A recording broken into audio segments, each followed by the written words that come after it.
लो खा लेना। मुझे नहीं चाहिए खाना, मुझे पैसे चाहिए। पैसे चाहिए ताकि पैसे लेके जाके नशे कर सको? मेम साहब आप अपना एक खाना रख लीजिए, मुझे नहीं चाहिए। एक सेकंड, एक भिखारी हो के इतनी अकड़ है तुम में?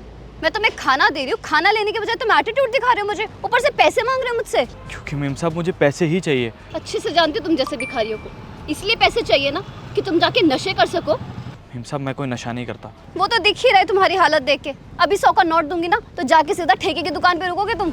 सब भिखारी एक जैसे नहीं होते मेम साहब। माना कि हम भीख मांग के कमाते हैं, लेकिन इसका मतलब ये नहीं कि हमें भीख में मिले पैसों से हम नशे ही करेंगे। अच्छा तो एक बात बताओ, पैसे लेके करोगे क्या? अपना कोई बिजनेस स्टार्ट करोगे या फिर भीख मांगे हुए पैसों से अपने लिए नए कपड़े सिलवाओगे?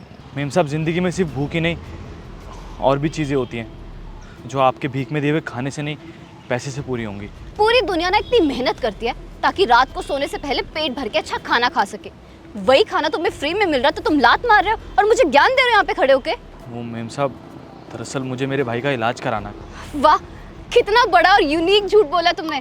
ऐसा झूठ तो आज तक मैंने कभी सुना ही नहीं। लगता है मेम साहब आपको मैं जब तक दिखाऊंगा नहीं तब तक आपको मेरी बात पे यकीन नहीं होगा। आप चलिए मेरे साथ। हाँ दिखाओ, मैं भी देखना चाहती हूँ कि तुम कितना सच बोल रहे हो कितना झूठ। चलो दिखाओ कैसा सच दिखता है तुम्हारा।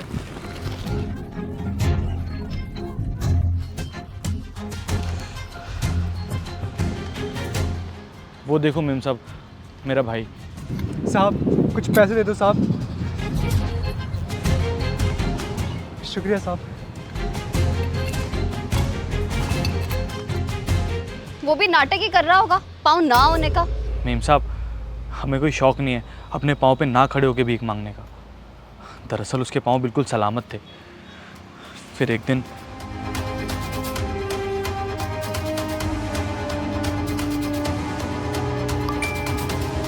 बहुत अच्छा क्रिकेटर था मेरा भाई, बॉलर बनना चाहता था। मैंने तो बचपन से कुछ सीखा नहीं, इसलिए सिर्फ भीख ही मांग रहा हूँ। लेकिन वो उसको लगता था कि वो ज़िंदगी में कुछ करेगा, इसलिए रोज़ बॉलिंग का अभ्यास करता था।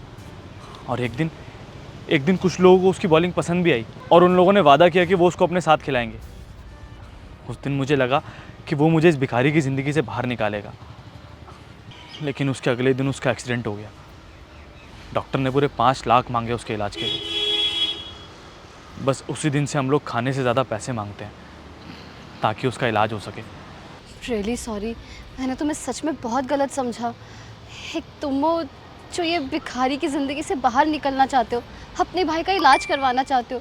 वरना आए दिन ऐसे ही लोग मिलते हैं, चोल झलूल झूठ बोलकर लोगों से पैसे ऐंठते हैं और जाके नशे करते हैं बस। कोई बात नहीं मैम साहब, मैं समझ सकता हूँ। कुछ लोग हैं जिनकी वजह से हम जैसे लोग भी बदनाम होते हैं। देखो मेरे पास इतने पैसे नहीं है कि तुम्हारे भाई का ऑपरेशन करवा सकूं, लेकिन हाँ मैं कुछ ऐसे चैरिटी हॉस्पिटल्स को जानती हूँ जहाँ पे तुम्हारे भाई का इलाज ना बहुत ही कम पैसों में हो जाएगा।